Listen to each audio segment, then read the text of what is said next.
Tubin. Mga kapatid, Cheryl Cosim po ng News 5. Patuloy ang paglakas ng bagyong Uwan at inaasahan pa rin itong aabot sa super typhoon strength. Bagamat ngayong gabi pa lang or bukas ng madaling araw, Sabado, ito papasok ng Philippine Area of Responsibility. Ang Pag-asa nagtaas na ng Tropical Storm Warning Signal number 1. Ito ay sa bahagi ng Bicol Region at maging sa mga probinsya na nasa eastern section po ng Visayas. Katulad yan ng Cam Sur, Cam Norte, Catanduanes, Albay, dyan po sa summer provinces, kasama ang Leyte, Southern Leyte, at ilang pang bahagi po, kasama rin dyan ang Cebu, ang Romblon, Masbate, at Borias Island. So maging handa po tayo. Pero maliban po sa hangin na dulot nitong bagyong Uwan, ay kailangan maghanda rin po tayo sa dami ng ulan na bitbit nitong bagyong Uwan.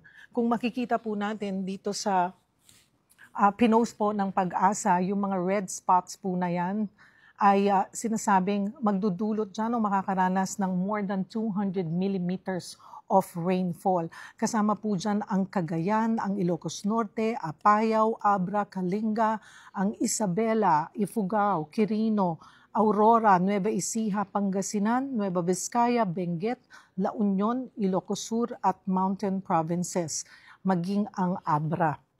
Mga kapatid, pag sinabi pong 200 millimeters of rainfall or more, ibig po sabihin nito ay malakas, tuloy-tuloy at delikadong pag-ulan po ito. Ito'y maaaring magdulot ng pagbaha, ng landslide at pag-apaw ng mga ilog. Kaya kailangan po maging handa kayo at makinig po kayo sa abiso ng mga authorities sa inyong mga LGU at tumutok po sa updates ng Pag-asa. Ang 200 millimeter of rain, hindi po ito basta ulan. Ito po ay babala ng panganib. Patuloy po kayong tumutok sa News 5 sa 1PH at 1 News para sa iba pang updates.